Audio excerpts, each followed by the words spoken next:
안녕하세요. 늘 채널을 재밌게 보고 있는 60대 여자입니다. 사람은 겪어봐야 알고 물은 건너봐야 안다. 제가 여러분께 보내는 사연에 이리도 적당한 속담이 있을까요? 그 아무리 현명하고 신중한 사람일지라도 어느 순간 본인이 다 이해하고 안다고 생각해서 실수를 할 때가 있죠. 주변 사람들의 객관적인 만류에도 그저 본인이 아는 것에만 집중해 결국 화를 잇기도 합니다. 가만히 생각을 해보면 이럴 때 필요한 건 그런 사람을 곁에서 잡아주는 든든한 가족이나 친구도 아니고 나 자신을 정신 차리게 해주는 찬물도 아닌 것 같네요. 그저 스스로 선택한 불구덩이에 들어가서 직접 데워보고 이 길이 아니라는 걸 피부로 실감하는 게 가장 확실하고 빠른 방법이 아닌가 싶습니다. 왜냐, 저 또한 겪어봤기 때문이죠. 차별 또한 겪어보지 않았다면 제대로 공감하거나 차별받는 사람의 서러움을 알지 못합니다. 이남 이녀의 장녀, 나를 그저 살림 미천에 조상님 제사상에 음식이나 준비하면 되고 저를 놀릴 주제도 안 된다는 부모님 아래에서 태어나 저와 여동생은 집은 있지만 진정한 가족은 없는 그런 처지였습니다. 아들, 딸, 아들, 딸. 부모님은 제가 태어났을 때 셋째는 아들 태어나기 전에 액땜으로 태어나내고 넷째인 여동생이 태어나고 나서 또 액땜이라고 다섯째는 아들일 거라고 하다가 살림이 여유롭지 않아서 문 닫고 나가내로는 아들보다 딸이 낫다라고 하셨죠. 오빠 남동생이 하루 세 끼 중 한 끼라도 거르거나 입고 있는 옷에 주름이 가 있으면 천인 공노한 일이었지만 저나 여동생이 세 끼 중 세 끼 다 걸러도 아무 일도 일어나지 않았어요. 오히려 배가 고파 힘이 없어 마당 청소를 게으르게 했거나 밥을 못하면 바로 매타작이 시작되긴 했네요. 저나 여동생이 부모님께 호되게 혼나는 걸 보고도 오빠나 남동생은 모릅니다. 지들이 누리는 호사가 대체 누구의 희생으로 만들어진 건지 말이죠. 오빠는 재수 삼수해서라도 대학에 보내줬으면서 저는 성적이 되고 학교 선생님들까지 꼭 대학 갔으면 좋겠다 추천을 해도 제 대학 보내서 뭐하냐, 고등학교만 보내줘도 지주제 넘칠 대로 해준 거지 라는 소리만 하던 저희 부모님. 성인 되자마자 기숙사 딸린 공장으로 취직을 갔습니다. 일주일에 6일을 죽어라 일만 해도 차라리 나를 봐주지도 않는 부모님 곁에 있는 것보단 낫다고 생각했어요. 딱 하나 집 떠나는 제 발길을 잡는 건 저 떠나냐고 혼자 남아 동병상련 마음조차 위로해 줄 사람 없는 여동생뿐이었죠. 서울 집 떠나 그 당시 인천에 있는 공장에 들어가기 전날 제 여동생은 옆에 누운 제 손을 꼭 잡고 말했습니다. 나 학교만 졸업하면 꼭 언니 있는 곳으로 갈 테니까 우리 둘이서 살자. 엄마나 아버지나 우리 못 살게 하는 사람들 없는 데서 둘이서. 그렇게 3년 뒤에 정말 제 동생은 인천으로 와서 의류 수성 공장에 취직을 했어요. 거기서 기술도 배우고 돈도 벌면서 저와 함께 단둘이서 살 집을 구하기 위해 돈을 모았습니다. 오빠나 남동생이 분에 넘치는 대학 들어가 겨우 졸업하거나 중퇴해서 군대 갔을 때 저와 여동생은 서울에 둘이 살 방 하나짜리 집을 구할 수 있었습니다. 동생이 일하던 곳 사장님의 소개로 가죽 공방에 취직을 할 수 있게 됐는데 거기가 일이 조금 더 고되지만 더 적게 일하고 월급도 많이 준다고 해서 바로 서울로 간 거죠. 저는 공장을 나와서 여동생과 함께 생활하며 새로운 직장을 알아봤고 얼마 지나지 않아 작은 건축 사무실 잡일하는 보조 사무원으로 취직을 할 수 있었어요. 말이 좋아 사무원이지 사무실 자료 정리하고 손님 오면 커피 타고 인력 사무실에서 소개로 온 인부를 안내하고 연락하고 정말 잡일이었어요. 그래도 손이 부르트고 손가락 뼈 빠지게 일하면서 돈 벌진 않아서 좋았네요. 그렇게 동생과 저는 스스로 아둥바둥 자리를 잡아가고 있었는데 그때 오빠와 남동생은 사업한다, 땅 산다, 부모님 재산을 말아먹고 있었습니다. 차라리 평생 안 보고 살았으면 속도 복잡하지 않았을 텐데 아쉬울 때만 만만한 자식 찾는 거죠. 아버지가 병 안으로 들어 누웠을 때 찾았던 건 그렇게 받들어 모셔 키운 아들들이 아니라 딸들이었어요. 차마 모른 척 하지 못하고 부모님을 찾아갔을 때 사람 한이라는 게 지독한 것 같다가도 참 간단한 말로 손쉽게 풀리는 거였네요. 아버지 입에서 저와 동생에게 미안하다라는 말을 들었을 때 화도 나고 속도 많이 상했어요. 이렇게 다 늙어서 죽어갈 때 사과할 거면 진작 해주지. 그 말이 그렇게 어려워서 죽어가기 전에 하나 알아서 용서하라고? 그 말 하나가 뭔지 평생 부모님에게 받은 홀대와 차별의 아픔이 살짝 사그러들다가도 오히려 기름을 붓는 것 같기도 했어요.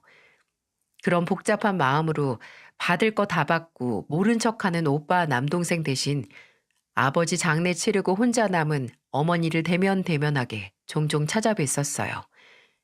근데 반년도 안 돼서 시름시름 앓다가 어머니도 아버지를 따라갔고 어머니 장례까지 미운오리인 저와 동생이 치렀네요. 이제 몸속에 남은 아픔과 분통을 풀 대상도 이 세상 사람이 아니었습니다. 내뱉을 수 없는 어린 시절의 상처는 그저 삼켜서 몸 안에서 사라지게 만들 수밖에 없었어요. 그저 잊고 내 인생 잘 사는 게 저나 동생에게도 가장 필요한 일이었어요. 새롭게 자리 잡는 곳에서 누구보다 열심히 일했고 또 그곳에서 제 남편도 만나게 됐네요. 남편은 저희 사무실에 소속된 인부들 중 하나였습니다.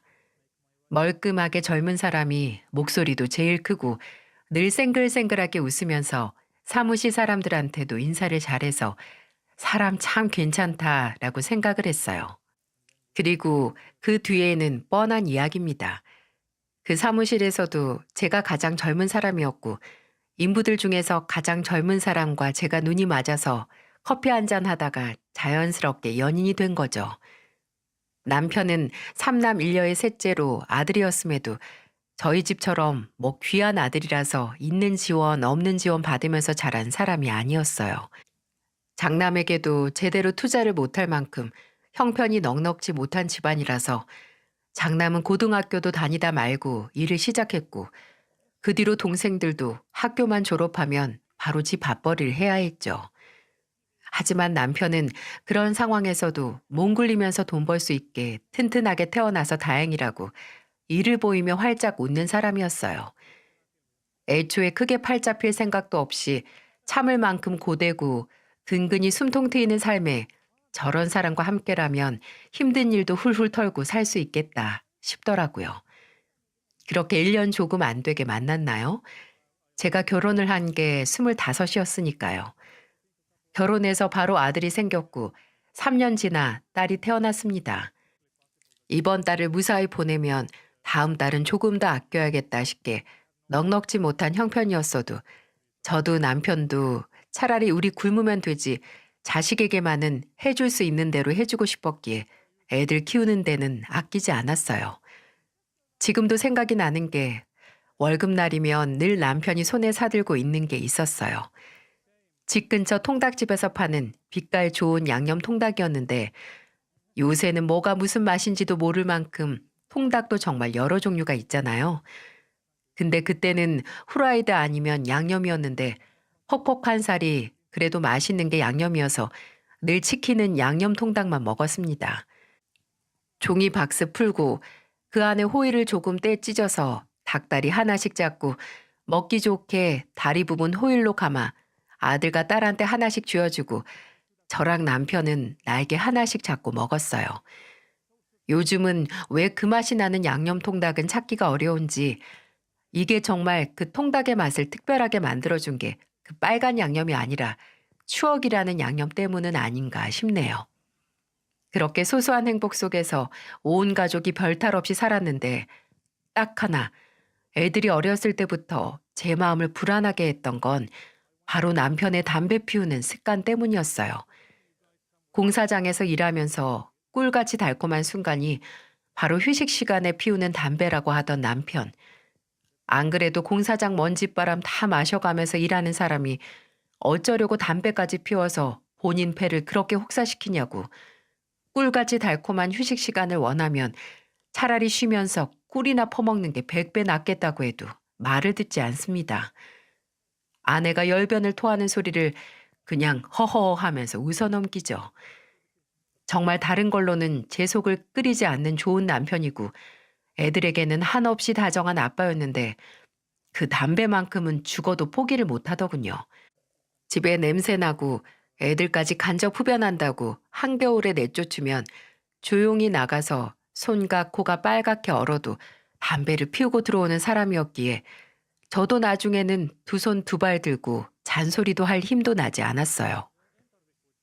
근데 제 목에서 피가 나오더라도 더 잔소리를 했었어야 하나 봐요. 아들이 30 후반이 됐을 무렵 남편은 폐암으로 세상을 떠났습니다.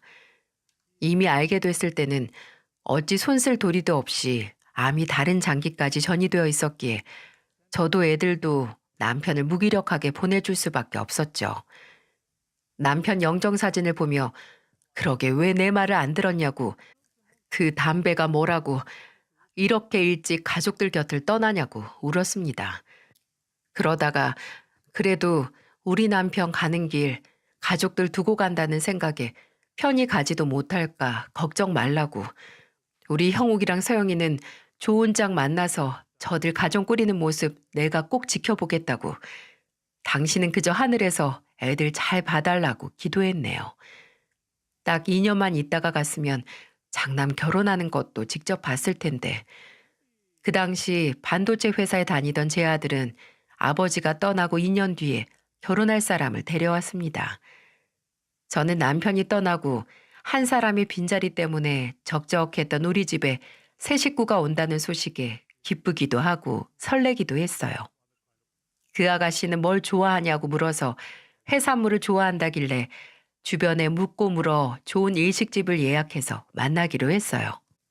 며느리는 그 당시 뭐 젊은 사람들 본다던 잡지 모델이랑 인터넷 쇼핑몰, 홈쇼핑몰 모델로 활동을 하고 있었습니다.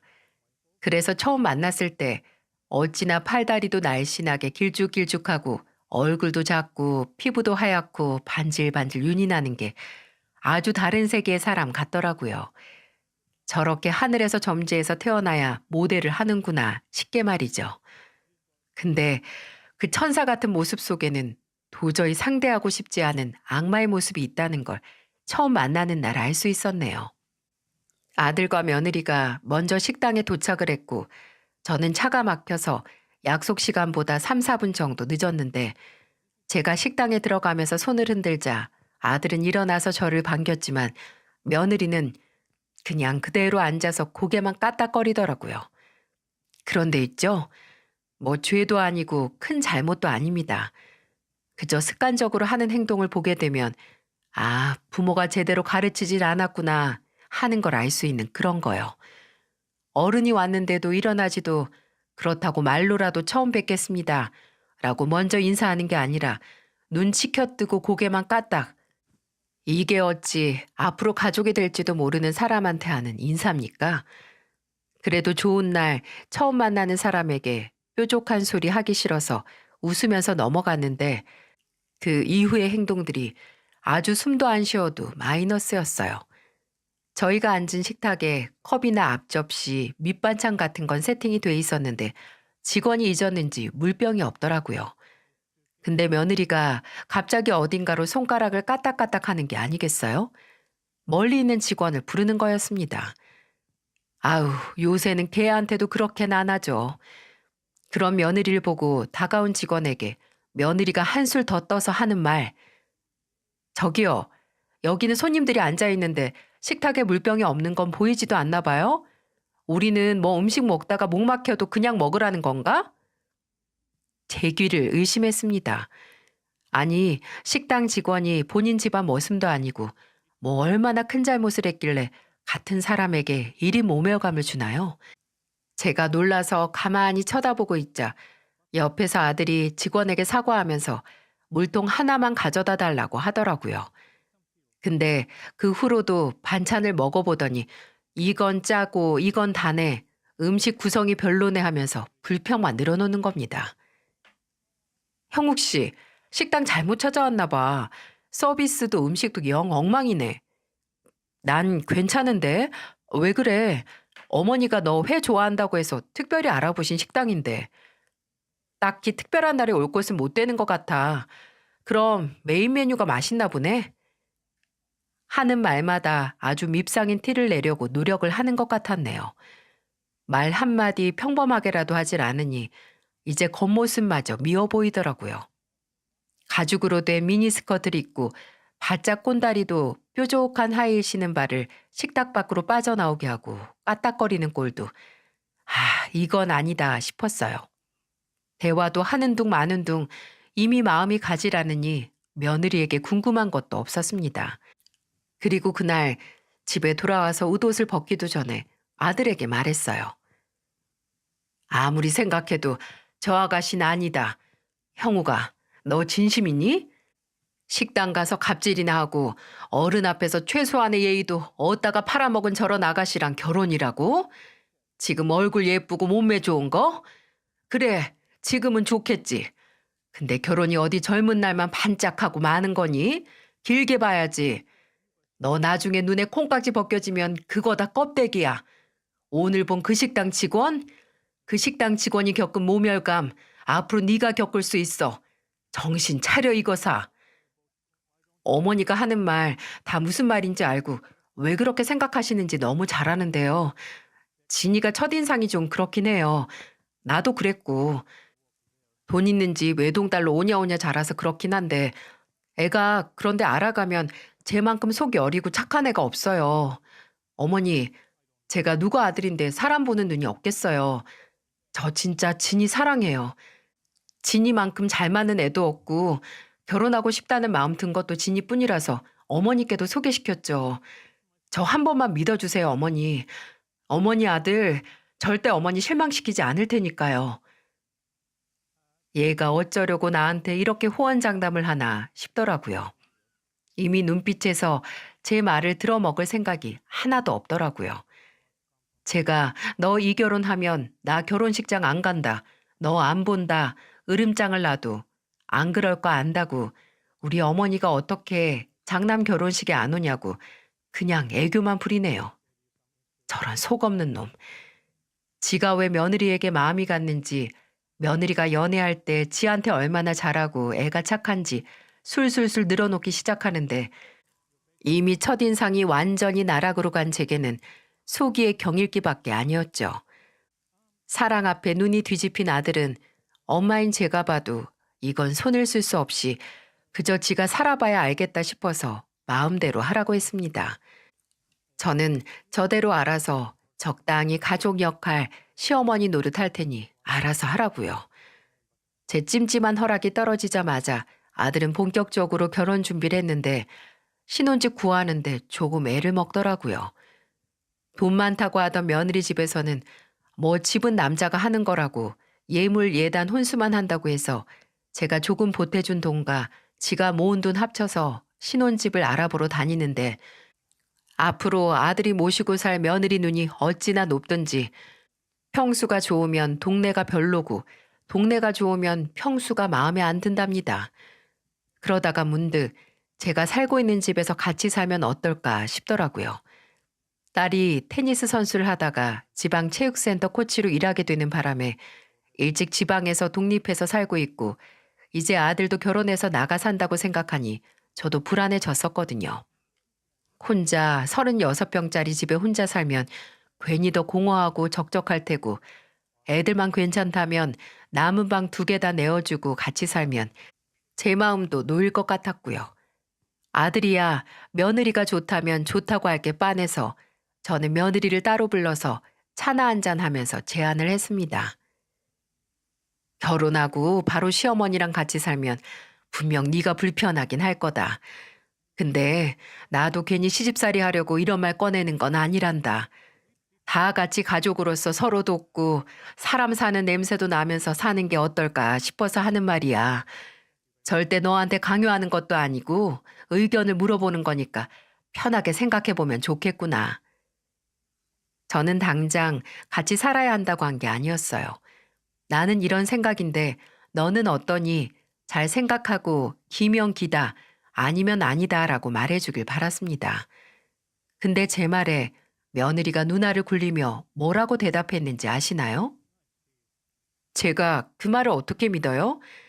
제 주변 사람들 다 시어머니가 시자 들어가는 짓 안 한다. 손에 물 한 방울 안 묻힌다 하고 데려가서 지금은 다 고생해요. 어머님 말뜻은 알겠는데 솔직히 어머님도 완전 시집살이 안 한다고 100% 확신은 못 하실걸요? 그리고 시부모님 모시고 사는 여자들은 빨리 늙는데요.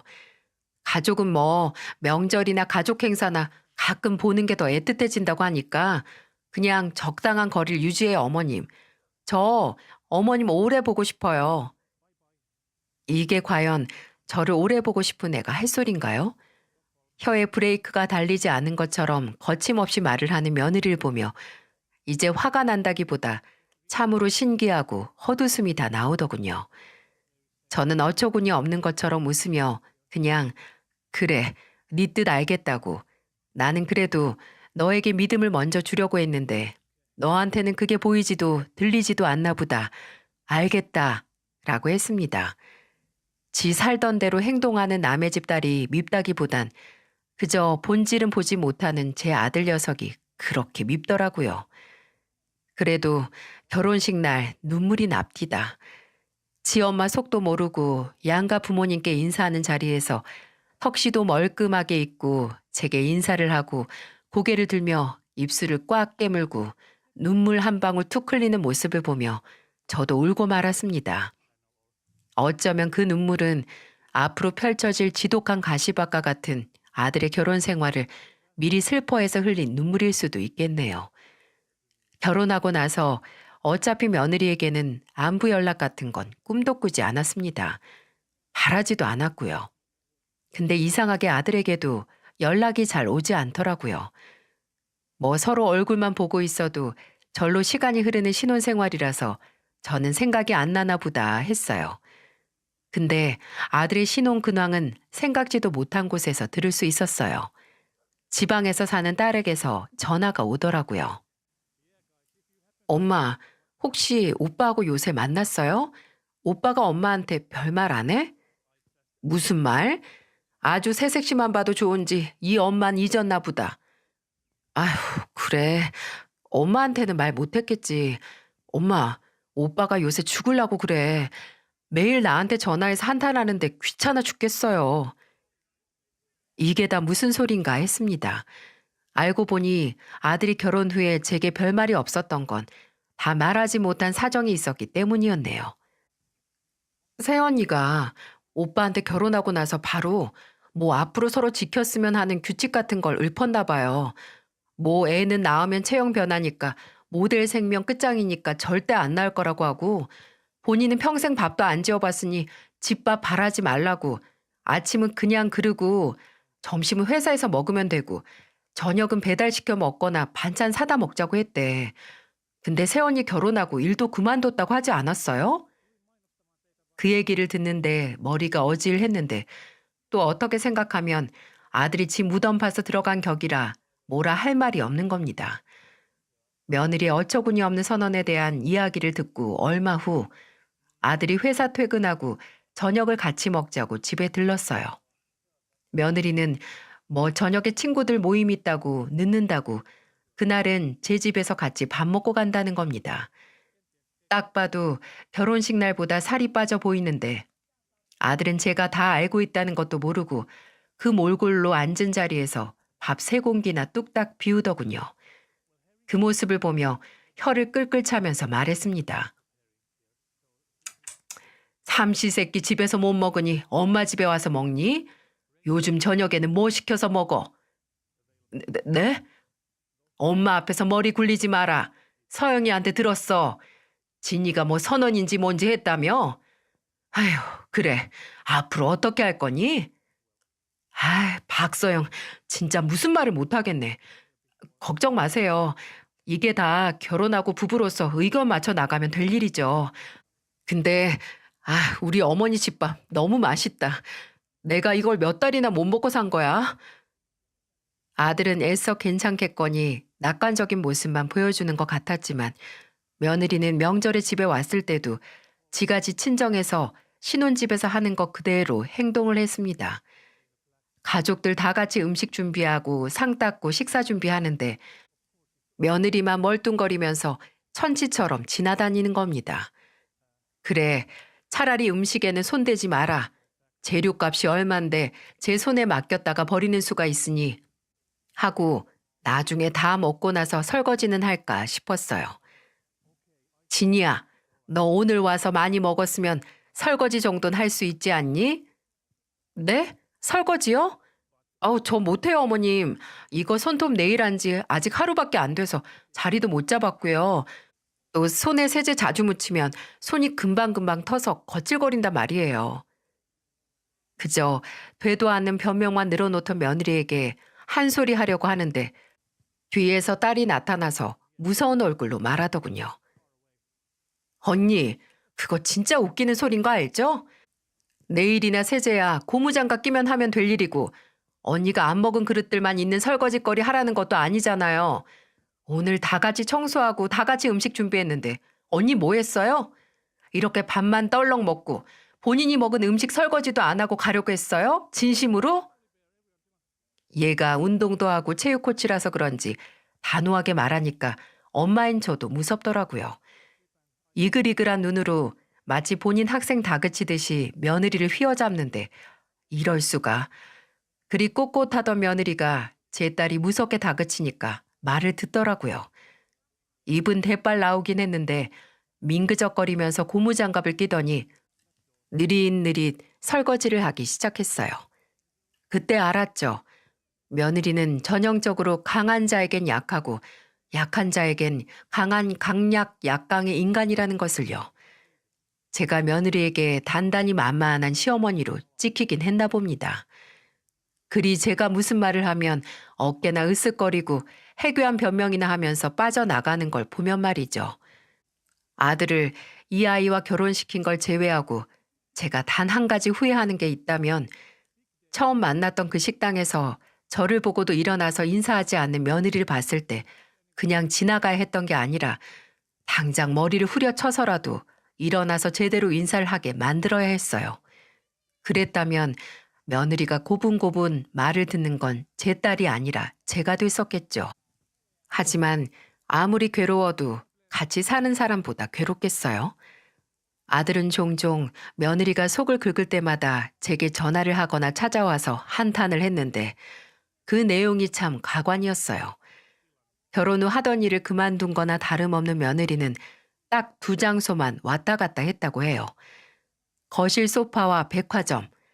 집에 있을 때는 거실 소파에 누워서 일어나질 않았고 집에 없으면 100% 백화점에 가서 옷이니 가방이니 신발이니 바리바리 사서 집에 왔다고 합니다. 그 돈 다 어디서 났냐고 하면 며느리는 웃으면서 아들에게 말했다고 해요.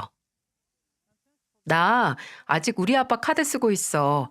내가 그래도 당신 배려해서 아직 아빠 카드 쓰는 거니까 고맙게 생각해. 그래도 결혼했는데 계속 아빠한테 의지할 수는 없고 앞으로 몇 달 내로 당신 카드 쓸 테니까 내 소비 패턴 잘 보고 준비 잘해. 사돈 어른 돈을 펑펑 쓰며 나중에 아들의 돈을 펑펑 쓰겠다고 예고하는 며느리.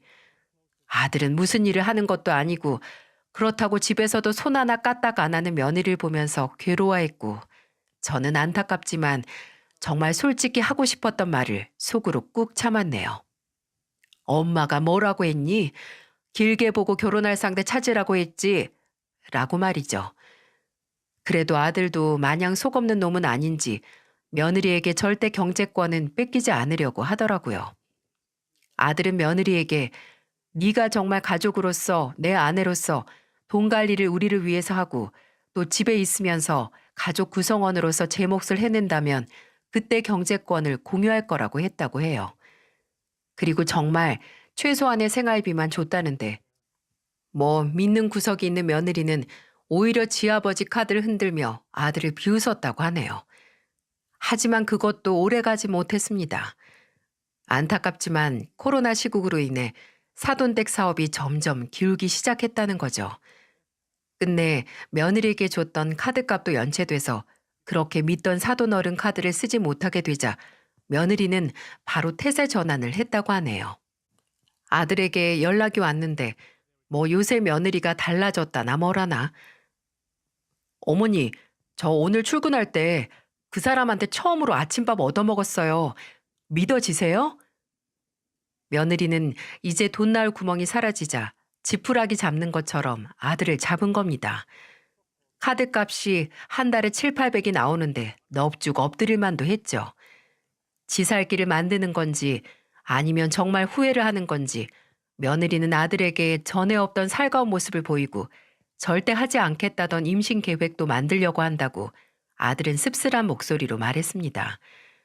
하지만 이내 과정이 어쨌든 며느리가 좋은 모습으로 달라지려는 모습을 보인다니 일단 두고 보겠다고 하더라고요.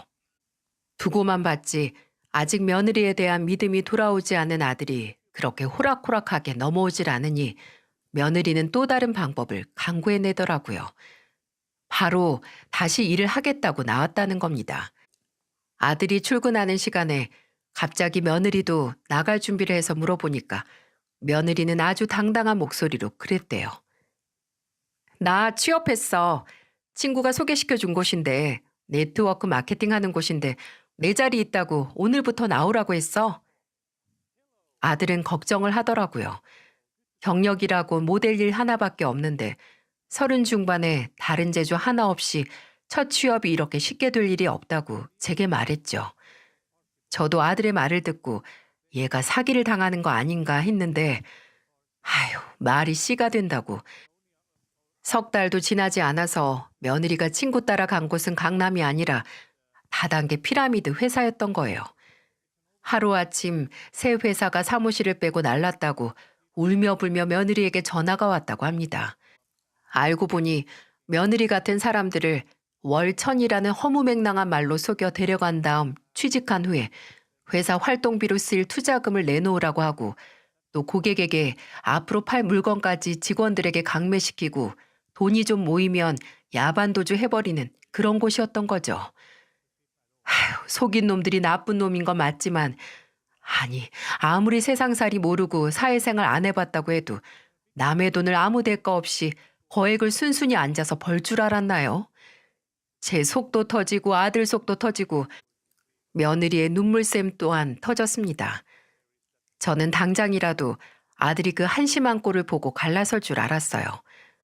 근데 아들은 제게 그날 며느리가 사기당해서 강매한 뭐에 쓰는지도 모르는 물건들 집에 쌓아두고 아이처럼 울면서 본인에게 용서를 비는 모습을 보고 차마 헤어지자고 말을 못했다고 하네요.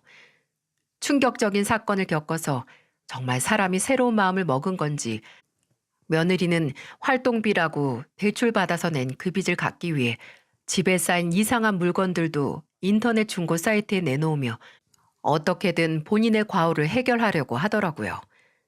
그렇게 아둥바둥하는 모습을 보고 아들의 마음이 굳혀졌나 봅니다. 아들은 제게 전화해서 요새 며느리가 어떻게든 대출을 갚기 위해 물건을 팔려고 하는 모습과 본인에게 미안한지 집안일도 완벽하게 해놓으려는 걸 보고 정말 마지막으로 며느리에게 기회를 주고 며느리가 진 빚도 부부로서 함께 갚아 나가고 싶다는 말을 하더군요. 이렇게 제가 뒤돌면 빚더미에서 무슨 선택을 할지도 모르고 또 잘못 없고 실수 없는 사람이 어디 있겠어요. 정말 마지막 기회를 줬을 때 사람이 달라질 수 있는 거니까 엄마, 나 그 사람 딱 한 번만 더 믿어보려고요. 미우나 고우나 예전에 좋았던 감정은 쉽게 사라지지 않나 봅니다. 사랑이 뭐고 감정이 뭔지 그날 아들의 전화를 끊고 가만히 생각을 했어요. 어쩌면 며느리도 제대로 사람 노릇하고 살 배움을 받지 못하고 그저 오냐오냐 살다가 이 지경이 된 건 아닌가. 무조건 받아주고 다 해주는 부모가 좋은 부모도 아니고 어렸을 때 제대로 된 교육을 받지 못했다면 이제라도 사람들 기회를 얻는다면 그게 사람 목숨 하나 살리는 건 아닌가 싶었어요. 그래서 고민 끝에 아들에게 다시 전화를 했습니다. 그 주 주말이 며느리 생일이라는 게 기억이 나더라고요. 사람이 새 출발하는데 그래도 가족의 응원 정도는 받아야 하는 게 아닐까 싶어서 생일상 차려놓을 테니 며느리를 데리고 오라고 아들에게 일러줬어요. 그래서 물에서 나는 거 좋아하는 애를 위해 아침에 수산시장 가서 해물탕 재료도 사고 꼬막이 싸고 싱싱해서 무침을 하려고 좀 샀어요. 이제라도 정신 차리고 잘 살라고 염원을 담아 음식을 만들어 나가니 어느새 초인종이 울리고 아들과 며느리가 왔네요. 식탁을 빼곡히 덮은 음식을 보며 며느리에게 생일 선물은 준비 못했고 그냥 맛있는 밥 배부르게 먹고 힘내라고 말해줬어요. 그랬더니 며느리는 목이 메는지 한참 말을 잇지 못하다가 힘겹게 입을 열더라고요. 감사합니다. 저 이제 정말 정신 차리고 뭐든 열심히 할게요. 이 사람한테도 잘하고 어머님한테도 가족으로서 며느리로서 잘할게요. 양손에 숟가락 젓가락 잡고 어찌나 공격적으로 먹던지 나중에는 큰 밥그릇 달라고 해서 줬더니 거기에 밥이랑 꼬막 무침이랑 참기름 넣고 시원하게 비벼서 먹더군요. 그래도 그 모습을 보고 며느리와 아주 미세하게 남아 가까워졌다고 생각을 했는데 배부르게 먹은 애들 집에 보내고 이틀이 지났을 때 며느리에게서 전화가 한 통 왔습니다. 아들과 며느리가 결혼을 하고 며느리가 제게 먼저 전화를 한 건 정말 손에 꼽을 일이라서 의아하기도 했고 또 얘가 잘 한다더니 안부 연락이라도 하는 건가 싶어서 받았어요. 근데 휴대폰 너머로 들리는 며느리의 목소린 도저히 안부 연락을 하는 사람의 목소리로 들리지 않았어요. 어머님, 저 이거 어떻게 책임지실 거예요? 저 어제 식중독으로 병원 다녀왔는데 아무리 생각해도 탈이 났을 음식이 어머님 꼬막 무침밖에 없어요. 얘가 이게 무슨 소리냐? 그 꼬막 무침 너 말고 나도 먹고 형욱이도 먹었잖니. 진짜 문제가 있었으면 너뿐만 아니라 나나 형욱이도 탈이 났었어야지. 제가 제일 많이 먹었잖아요. 어머님 음식 먹고 이렇게 됐는데 미안하지도 않으세요? 저 이제 곧 모델 일도 새로 시작하려고 준비하고 있었는데 어떻게 책임지실 거냐고요? 모델 다시 한다던 애가 그날 밥을 아주 대접으로 먹고 갔니? 괜히 더 열내지 말고 너 나한테 이렇게 전화해서 이러는 이유가 뭐야? 뭘 원해서 이 난리를 부리는 거야? 어머님 때문에 식중독 걸려서 저 지금 너무 힘들고 몸에 두드러기까지 나서 한동안 모델 일 못하게 생겼어요. 당장 모델 일만 해도 달에 몇백은 벌 수 있었는데 어머님 때문에 그거 다 물 건너갔으니까 저 딱 1,000만 원만 보내주세요. 계좌 보내드릴게요. 딱 1,000만 원? 네가 정말 미쳤구나. 원래 애가 이상한 건 알고 있었는데 더 이상해질 줄은 몰랐다. 사기꾼들한테 한 번 당해보니 이제 너도 사기꾼으로 살려고 하니? 너는 참 별 방법이 없는 애다. 왜 그러세요? 원래 식당도 손님이 식당 음식 먹고 탈라면 다 배상해줘요. 어머님도 어머님이 하신 음식에 대해서 책임을 지셔야죠. 그냥 며느리한테 미안해서 위로금 겸 합의금 준다고 생각하고 깔끔하게 보내세요. 예, 네가 더러운 짓을 하는데 내가 왜 깔끔하게 보내니? 일 없다. 정 한 푼이라도 나한테 뜯어내고 싶으면 내가 만든 꼬막무침 먹고 탈났다는 거 증명해서 소송이라도 하든가. 그렇게 전화를 끊고도 한참을 머리가 부글부글 끓더라고요. 그래서 아들에게 전화를 했습니다. 퇴근하고 바로 집으로 오라고요. 그리고 집에 온 아들에게 그날 있었던 어처구니 없는 며느리의 행각을 말했고 아들도 저만큼 황당해하고 속이 끓는 것처럼 보였습니다. 그리고 아들 입에서 나온 말은 저를 더 분노하게 했죠. 걔 식중독 걸린 건 맞는데 어머니 댁 가서 먹고 간 음식 때문이 아니라 다음날 지 친구랑 먹은 것 때문에 그런 거예요. 아들에게 들어보니 며느리가 식중독에 걸린 건 진짜였어요. 밤에 몸에 두드러기가 나고 복통을 일으킨 며느리를 데리고 응급실에 갔는데 정말 식중독 진단을 받았고 수액을 맞기 위해 기다리고 있다가 아들이 잠깐 접수처에 갔다고 해요. 그리고 다시 돌아오는데 며느리가 누군가와 전화 통화를 하고 있었다고 합니다. 너도? 야, 나도 지금 응급실이야. 밤에 토하고 화장실 들락날락하고 난리도 아니었어. 온몸에 울퉁불퉁 뭐 나고. 맞네. 그거네. 샐러드랑 김밥. 샐러드에 계란 들어있던 거. 야, 내가 그랬잖아. 좀 가려고 하는지 냄새 난다고. 아들은 그 얘기를 잠깐 들었을 때는 별 생각이 없었는데, 근데 그걸 제게 돈을 뜯어내려는 수단으로 쓰였다는 걸 알게 되자 아들은 정말 몸을 부들부들 떨면서 화를 주체하지 못했어요. 더 이상 못 참겠다. 내가 등신이지라고 하며 제게 걱정 말라고 그 여자 해결한다고 하고 집을 나갔어요. 행여 아들이 홧김에 무슨 일이라도 저지르지 않을까 걱정했는데 다음날 다시 돌아온 아들은 지치고 까칠한 얼굴로 말했습니다. 이혼하자고 했어요. 너같이 답 없는 여자랑 도저히 못 살겠으니까 그만하자고. 그랬더니 뭐라고 했는지 아세요? 아들은 분통하다는 듯이 전날 며느리에게 가서 했던 대화를 제게 설명해 주더군요. 몸짓 손짓 다 해가면서 제게 본인이 얼마나 억울하고 어이없고 화가 났는지 말하는데 그런 아들의 모습은 처음이었어요. 아들이 며느리에게 이혼을 통보하자 지 뜻대로 안 되는 거라 며느리는 바로 말을 바꿨다고 해요. 아니, 나도 처음에는 꼬막 무침인 줄 알았어. 그런 거 원래 잘 상하잖아.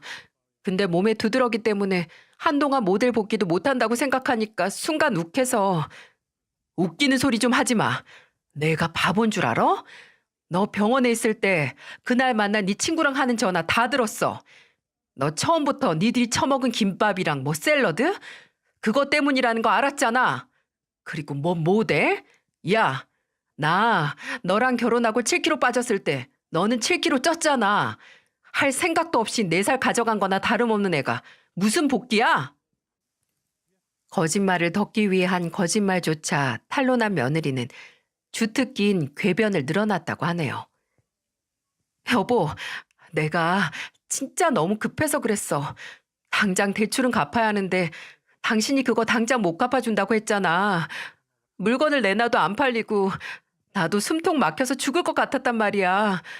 그냥 이렇게라도 하면 한 번 던지면 어머님도 나 도와주실지 모르니까 내가 실수했어. 어? 진짜 벼랑에 내몰린 거나 다름없어서 뭐든 해야 했단 말이야. 벼랑에 내몰렸다고 가족들 마음 가지고 장난치고 사기를 쳐? 너 그거 공갈 협박이나 다름없어. 진짜 내 생에 가장 후회되는 게 너 만나서 결혼한 거야. 벼랑에 내몰렸으면 이제 혼자 떨어질 생각이나 해라. 너 믿고 기회 준 가족 희생양으로 만들 생각하지 말고. 아들은 며느리와 마지막으로 나눈 대화를 제게 설명하며 끝내 고개를 숙였어요. 그리고 마른 손으로 연신 피곤해 보이는 얼굴을 쓸며 다시 입을 열었고요. 진짜 홀린 기분이에요, 어머니. 애초에 만나서도 결혼해서도 안 됐는데 왜 이렇게 당하고서야 알았는지 제 자신이 너무 한심하네요. 저는 그때 아들을 탓하는 말이나 아니면 위로를 건네지 않았습니다. 그저 아들이 스스로 본인의 잘못된 선택을 곱씹는 걸 바라봤어요. 아들은 그렇게 이혼을 했고 결혼 생활도 길지 않고 아이도 있는 게 아니라서 이혼 과정이 복잡하진 않았어요. 아들도 별 문제 없다고 하는데 제가 보기엔 며느리였던 애가 꽤 귀찮게 매달린 것 같더라고요. 나중에 이혼하고 혼자 빚더미에 앉은 그 애는 아들 말로는 친정으로 갔고 신용불량자가 됐다 하더라 라는 게 마지막 소식이었네요. 아들의 결혼은 1년 반 만에 끝났지만 기간이 짧다고 해서 상처가 작은 건 아니었어요.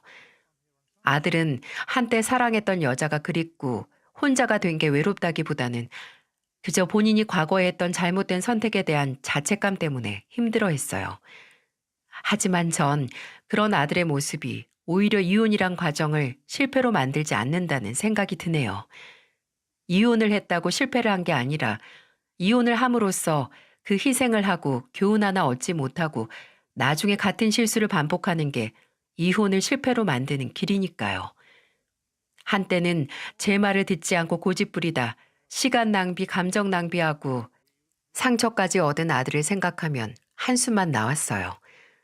근데 이혼 후에 신혼집을 정리하고 제 집에 들어와 사는 아들이 점점 스스로 회복을 해 나가는 모습을 보면서 그런 생각을 했네요.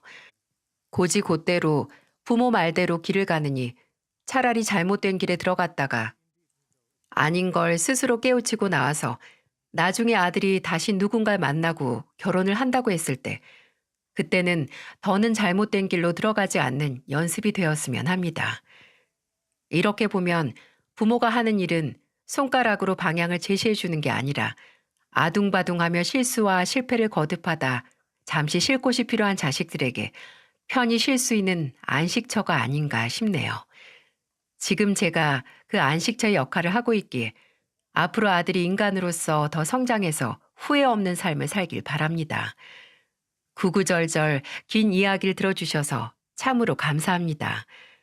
여러분들도 실패해서 교훈을 얻고 같은 실수는 하지 않으며 후회를 하더라도 다시 새로운 길을 찾길 바랍니다.